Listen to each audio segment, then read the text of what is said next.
দিকে আমাদের সকলের নজর, তার কারণ বিকেলে জুনিয়র ডাক্তারদের বৈঠকের ডাক। কালীঘাটে জুনিয়র ডাক্তারদের বৈঠকের ডাক, মুখ্যমন্ত্রীর মুখ্য সচিবের সেই চিঠি আপনাদের সামনে আমরা রাখছি এবং বৈঠকের ডাক তার আগে নিউজ 18 বাংলায় মুখ্যমন্ত্রী সমস্যা সমাধান নিয়ে কতটা আশাবাদী, কি বললেন মমতা বন্দ্যোপাধ্যায়, শোনাই আপনাদের এক্সক্লুসিভলি। দুবার ভেস্তে যাওয়ার পর আজকে সরকারের পক্ষ থেকে আবার জুনিয়র ডাক্তারদের আপনারা চিঠি দিয়েছেন। এই চিঠিতে আপনি কি আশা করছেন যে এই আশাবাদী যে এই মিটিংটা হবে এবং সমস্যার সমাধান হবে? দেখুন, এটা ফিক্স টাইম। আমরা যদি বলেন আমার বাড়ির মিটিংটা নিয়ে, তাহলে ফিক্স টাইম হবে, কিন্তু মিটিং এ আসার জন্য এটা ফিক্স টাইম হবে। আমি নিজেও ধর্নায় গেছি এবং আমার এখনো ছোটদের কাছে অনুরোধ থাকবে যে কালকে কোর্টে কেস আছে, তার আগে আসুন আমরা একটা শেষ চেষ্টা করে দেখি। তাতে ছাত্র সমাজেরও, তাতে জুনিয়র ডাক্তারদেরও লাভ হবে এবং শান্তি ফিরে আসবে। এবং যারা চায় না এটা সলভ হোক, আমি তাদের কাছে অনুরোধ করব, মানুষের কথা থেকে একদিকে বন্যা পরিস্থিতি, অন্যদিকে মানুষ চিকিৎসা পাচ্ছে না। আসুন আমরা সবাই মিলে সমস্যাটা সমাধান করি। সমস্যার সমাধান করার জন্য চেষ্টা করা উচিত। চেষ্টা করতে কোনো ত্রুটি আমরা রাখবো না। মানে আপনি মনে করছেন আলোচনার টেবিলে বসলে নিশ্চিতভাবে সমস্যার জট কেটে যাবে? দেখুন, সবসময় তো সবটা হয় না, বাট কিছুটা নিশ্চয়ই হয়।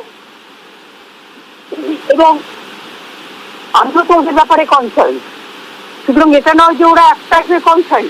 আমরা চাই তিলোত্তমার বিচারও হোক এবং সাথে সাথে ডাক্তাররাও তাদের সুস্থ স্বাভাবিক পরিবেশে কাজে ফিরুক। সুতরাং তাদের কথা শোনার জন্য আমি তৈরি আছি। আমিও তাদের আবেদন জানিয়েছি। আমাদের চিফ সেক্রেটারি অলরেডি ইমেল পাঠিয়েছে যে তারা যদি আসেন দয়া করে 4:45-এর মধ্যে, তাহলে 5টায় আমরা মিটিংটা করতে পারি। যদি যেহেতু অফিসারকে ছুটি আছে, কারণ আজকে নবী দিবস, আপনারা জানেন আজকে গভর্নমেন্ট হলিডে আছে, সেই জন্য আমার এখানে করার প্রচেষ্টা হয়েছে। কারণ সরকারি অফিস ছুটি থাকলে সেখানে কেউ থাকে না, সবাই ছুটিতে যায়। মানে এখন যদিও কেউ ছুটিতে নেই, সবাই বন্যার কাজে ব্যস্ত, এমার্জেন্সি ওয়ার্কে ব্যস্ত। তা সত্ত্বেও আমি মনে করি যে আমার বাড়িতেও আমি যখন থাকি এটাও গভর্নমেন্ট অফিস হয়ে যায়। একদমই তাই। এই দুর্যোগপূর্ণ পরিস্থিতিতে ডাক্তাররা নিজেরাও বসে আছেন অবস্থান মঞ্চে, আপনিও গিয়েছেন তাদের সাথে কথা বলতে, আবেদন করছেন। আপনার অনেকটাই আশাবাদী আপনার মুখে শুনি। একদমই একদমই। অনেক অনেক ধন্যবাদ দিদি আমাদের সঙ্গে থাকার জন্য, অনেক ধন্যবাদ। থ্যাংক ইউ, আপনাদের ধন্যবাদ। বিশেষ করে বন্যাক্লিষ্ট অঞ্চলে আপনাদের গ্রামে গ্রামে আপনাদের টিভিটা ভালো পৌঁছায়, মানুষকে বার্তা দিন সরকার তাদের পাশে আছে, আমরা তাদের বিপদে যে কোনো রকম সাহায্য করতে প্রস্তুত। অনেক ধন্যবাদ, অনেক ধন্যবাদ। Thank you. নেটওয়ার্ক 18 এর এডিটর বিশ্ব মজুমদারকে দেওয়া এক্সক্লুসিভ যে কথোপকথন আপনাদের সামনে আমরা রাখলাম। মমতা বন্দ্যোপাধ্যায় তিনি বলছেন শেষ চেষ্টা করে দেখা যাক, অর্থাৎ রাজ্য সরকারের সদিচ্ছার কথা কিন্তু বারবার তার কথাতে আসছে এবং আমাদেরকেই এক্সক্লুসিভলি এই কথা তিনি জানিয়েছেন। সরাসরি চলে যাই, প্রতিনিধি সোমরাজ রয়েছেন সঙ্গে। সোমরাজ, এর আগে আমরা নবান্নের বৈঠকের দিকে নজর রেখেছিলাম, একটা টানটা স্নায়ুন লড়াই চলছিল, তারপরে আমরা কালীঘাটের বৈঠকের দিকে নজর রাখলাম, সেই বৈঠকও ভেস্তে গেল। কিন্তু এই দুটো বৈঠক এবং আজ যে থার্ড বৈঠকের দিকে আমরা নজর রাখছি, প্রত্যেকটাতেই সরকারের সদিচ্ছার কোনো অভাব দেখা যাচ্ছে না। মমতা বন্দ্যোপাধ্যায় বলছেন শেষ চেষ্টা করে দেখা যাক, এটা তো আশার আলো আরো জোরালো হচ্ছে।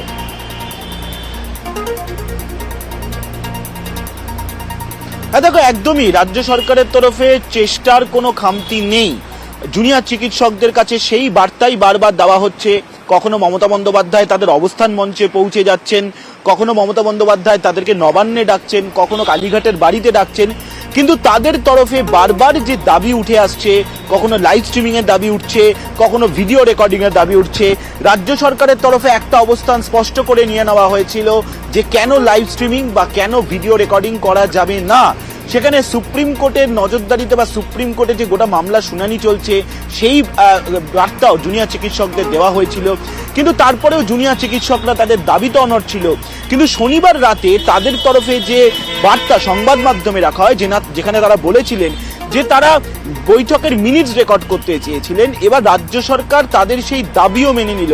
অর্থাৎ আজকে যদি জুনিয়র চিকিৎসকরা বৈঠকে আসেন কালীঘাটে মুখ্যমন্ত্রীর বাড়িতে বিকেল 5টার সময়, তাহলে আজকে যে বৈঠক হবে তার যা নির্যাস হবে তা মিনিটসে নথিবদ্ধ থাকবে, সেই মিনিটসে সই করবেন জুনিয়র চিকিৎসকরা, সেই মিনিটসে সই করবে রাজ্য সরকারের তরফে কোনো প্রতিনিধি এবং সেই মিনিটসটি সংরক্ষিত থাকবে। রাজ্য সরকারের তরফে এই অবস্থান তাদের স্পষ্ট করে দেওয়া হয়েছে, অর্থাৎ তারা খোলা মনে আলোচনা চেয়েছিলেন, তারা স্বচ্ছতার সঙ্গে আলোচনা চেয়েছিলেন। রাজ্য সরকারের তরফে সেই স্বচ্ছতার বার্তা, সেই খোলা মনের বার্তা দেওয়া হয়েছে। তার সঙ্গে এটাও স্পষ্ট করা হয়েছে যে এটাই শেষ চেষ্টা তাদেরকে আলোচনার জায়গা করে দেওয়ার জন্য, তারা যাতে এবার আলোচনায় আসেন তাদের এই দাবিও রাজ্য সরকার মেনে নিল। এখন জুনিয়র চিকিৎসকদের তরফে কি বার্তা আসে, কি ইমেল আসে, সেই দিকেই তাকিয়ে রাজ্য প্রশাসন। একেবারেই সোমরাজ, আমাদের অবশ্যই নজর রয়েছে আজ বিকেলের দিকে, তার কারণ মুখ্য সচিব যে চিঠি দিয়েছেন সেখানেও বলা রয়েছে যে এটা শেষ উদ্যোগ। মমতা বন্দ্যোপাধ্যায় তিনিও আমাদের সঙ্গে এক্সক্লুসিভ কথোপকথনে বলছেন যে শেষ চেষ্টা করে দেখাই যাক একবার, এই শেষ থেকে এবার নতুন করে শুরু হয় কিনা আমাদের নজর থাকবে। আরো একবার শুনুন কি বলেছেন মমতা বন্দ্যোপাধ্যায় নিউজ 18 বাংলাকে এক্সক্লুসিভলি। দুবার ফেসতে যাওয়ার পর আজকে সরকারের পক্ষ থেকে আবার জুনিয়র ডাক্তারদের আপনারা চিঠি দিয়েছেন। এই চিঠিতে আপনি কি আশা করছেন যে এই আশাবাদী যে এই মিটিংটা হবে এবং সমস্যার সমাধান হবে? দেখুন, এটা ফিক্স টাইম। আমরা যদি বলেন আমার বাড়ির মিটিংটা নিয়ে, তাহলে ফিক্স টাইম হবে, কিন্তু মিটিং এ আসার জন্য এটা ফিক্স টাইম হবে। আমি নিজেও ধর্নাও গেছি এবং আমার এখনো ছোটদের কাছে অনুরোধ থাকবে যে কালকে কোর্টে কেস আছে, তার আগে আসুন আমরা একটা শেষ চেষ্টা করে দেখি। তাতে ছাত্র সমাজেরও, তাতে জুনিয়র ডাক্তারদেরও লাভ হবে এবং শান্তি ফিরে আসবে। এবং যারা চায় না এটা সলভ হোক, আমি তাদের কাছে অনুরোধ করব মানুষের কথা ভেবে, একদিকে বন্যা পরিস্থিতি, অন্যদিকে মানুষ চিকিৎসা পাচ্ছে না, আসুন আমরা সবাই মিলে সমস্যাটা সমাধান করি।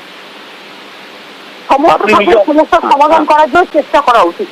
চেষ্টা করতে কোনো ত্রুটি আমরা রাখবো না। মানে আপনি মনে করছেন আলোচনার টেবিলে বসলে নিশ্চিতভাবেই সমস্যার জট কেটে যাবে? দেখুন, সবসময় তো সবটা হয় না, বাট কিছুটা নিশ্চয়ই হয়। এবং আমিও তো ওদের ব্যাপারে কনসার্ন, সুতরাং এটা নয় যে ওরা এক টাইপের কনসার্ন। আমরা চাই তিলোত্তমার বিচারও হোক এবং সাথে সাথে ডাক্তাররাও তাদের সুস্থ স্বাভাবিক পরিবেশে কাজে ফিরুক। সুতরাং তাদের কথা শোনার জন্য আমি তৈরি আছি। আমিও তাদের আবেদন জানিয়েছি, আমাদের চিফ সেক্রেটারি অলরেডি ইমেল পাঠিয়েছে যে তারা যদি আসেন দয়া করে 4:45 মধ্যে, তাহলে 5টায় আমরা মিটিংটা করতে পারি।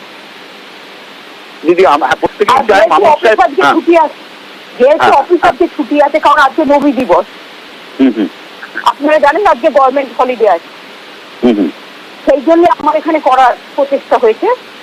কারণ সরকারি অফিস ছুটি থাকলে সেখানে কেউ থাকে না, সবাই ছুটিতে যায়। মানে এখন যদিও কেউ ছুটিতে নেই, সবাই বন্যার কাজে ব্যস্ত, এমার্জেন্সি ওয়ার্কে ব্যস্ত। তা সত্ত্বেও আমি মনে করি যে আমার বাড়িতেও আমি যখন থাকি এটাও গভর্নমেন্ট অফিস হয়ে যায়। একদমই তাই। এই দুর্যোগপূর্ণ পরিস্থিতিতে ডাক্তাররা নিজেরাও বসে আছেন অবস্থান মঞ্চে, আপনিও গিয়েছেন তাদের সাথে কথা বলতে, আবেদন করেছেন। আপনার অনেকটাই আশাবাদী, আপনার মুখে শুনতে পাচ্ছি যে এবার আজকের মিটিং হয়তো জট অনেকটাই হবে। হ্যাঁ, দুপক্ষের চেষ্টা থাকলেই হবে। এটা কোনো কিছু ওয়ান সাইডেড হয় না, শুধু বোথ সাইডেড। একদমই একদমই। অনেক অনেক ধন্যবাদ দিদি আমাদের সঙ্গে থাকার জন্য, অনেক ধন্যবাদ। থ্যাংক ইউ, আপনাদের ধন্যবাদ। বিশেষ করে বন্যাক্লিষ্ট অঞ্চলে আপনাদের গ্রামে গ্রামে আপনাদের টিভিটা ভালো পৌঁছায়, মানুষকে বার্তা দিন সরকার তাদের পাশে আছে, আমরা তাদের বিপদে যে কোনো রকম সাহায্য করতে প্রস্তুত। অনেক ধন্যবাদ, অনেক ধন্যবাদ। Thank you.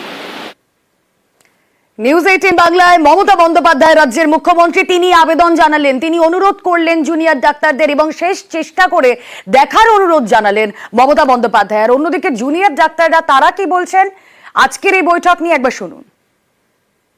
চিঠিতে যা বলা হয়েছে আমরা সবটাই পড়েছি, বডি বসছে, যে ডিসিশন হবে অতি দ্রুত জানিয়ে দেবো। যা আলোচনা হবে সেটা জানাতে পারবো, আলোচনা না হলে আমি কিছুই জানাতে পারবো না। হ্যাঁ, আলোচনায় তো আমরা সবসময় আগ্রহী, কিন্তু যা মেল এসছে সেই মেলের কপি আমরা পড়েছি, সম্মিলিত মিটিং ডাকা হচ্ছে, যা ডিসিশন হবে জানিয়ে দেবো। 5 দফা দাবি, সেই 5 দফা দাবিতেই আলোচনা হবে। বাকি যা প্রসিডিওর হবে, যা শর্তাবলী যা আছে, যা কিছু মিটিং এর পর জানাতে পারবো। মমতা বন্দ্যোপাধ্যায়ের সঙ্গে মুখোমুখি বসার আগে তারা নিজেদের মধ্যে একটা বৈঠক করছেন, জেনারেল বডি মিটিং করছেন। কি তার নির্যাস, এখনো পর্যন্ত কোনো সিদ্ধান্তে কি তারা পৌঁছলেন? সান্নিক প্রতিনিধি রয়েছেন সঙ্গে, আরো ডিটেলে জানাবেন সান্নিক।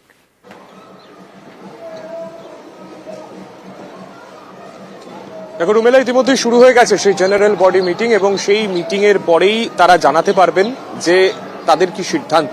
আজকের জেনারেল বডি মিটিং অন্যান্য দিনের থেকে একটু বেশি গুরুত্বপূর্ণ, তার কারণ অন্যান্য দিন আমরা দেখেছি জেনারেল বডির মিটিং এর পরে তারা সিদ্ধান্ত নিয়েছেন তারা যাবেন এবং যাওয়ার পরে তাদের যে শর্তগুলো থেকে যাচ্ছে, যে শর্তগুলো চিঠি বা এই ইমেলের মারফত যেগুলোর নিষ্পত্তি হয়নি সেগুলো তারা সেখানে গিয়ে তারা নেগোশিয়েট করেছেন এবং এই শর্তের কারণেই আমরা এর আগে দেখেছি যে এই যে বৈঠকগুলো কোথাও গিয়ে ভেস্তে গেছে। এবং আজকে কিন্তু যে মেল তাদের কাছে এসছে সেই মেলে একেবারে স্পষ্ট করে লিখে দেওয়া হয়েছে যে শর্ত, যে বিষয়টাকে নিয়ে মূলত এই সমস্যাটা তৈরি হচ্ছিল সেই জায়গাতে রাজ্য সরকারের অবস্থান কি সেই বিষয়টা একেবারে স্পষ্ট করা হয়েছে এবং এটাও বলা হয়েছে আগের দিন একদম শেষ দফায় জুনিয়র ডাক্তাররা তারাও যে জিনিসটা তারা চেয়েছিলেন অর্থাৎ মিনিটস টু দ্য মিটিং, সেইটাতে তারা যেন দুপক্ষ সাইন করে এই বৈঠক যেন হয় তারাও সেটা চেয়েছিলেন। তাই সেই জায়গাতে মিউচুয়ালি এগ্রি করেই আজকে এই বৈঠকে তারা যেন যান। তো সেক্ষেত্রে দাঁড়িয়ে আজকের এই বৈঠকে যদি তারা সিদ্ধান্ত নেন তারা যাবেন, সেক্ষেত্রে কিন্তু আর কোনো শর্তের জট সেভাবে থাকার কথা নয়। তাই আজকের এই বৈঠক তারা নিজেদের মধ্যে করছেন এবং তারা আর কিছুক্ষণের মধ্যেই হয়তো জানিয়ে দেবেন তারা ঠিক কি করতে চলেছেন, কখন তারা যাবেন বা তারা আদৌ যাবেন কিনা। এবং সব থেকে বড় কথা, আগামীকাল সুপ্রিম কোর্টের যে সিদ্ধান্ত রয়েছে অর্থাৎ শুনানি রয়েছে, সেই শুনানির আগ মুহূর্তে আজকে তাদের এই বৈঠক অত্যন্ত গুরুত্বপূর্ণ হতে চলেছে, কেননা এর আগের দিনও সান্নিক এখনো পর্যন্ত জানতে পারছো যে বিষয়গুলো এর আগেও বারবার উঠে এসেছে যে তারা কতজন আজ যাবেন বৈঠকে যোগ দিতে, কতজনের প্রতিনিধি দল তারা আজ যাবেন, কখন যাবেন এবং আজ তারা নির্দিষ্ট কোনো বক্তব্য কি রাখতে চলেছেন? এখনো পর্যন্ত তুমি তো বললে মিটিং শুরু হয়ে গিয়েছে।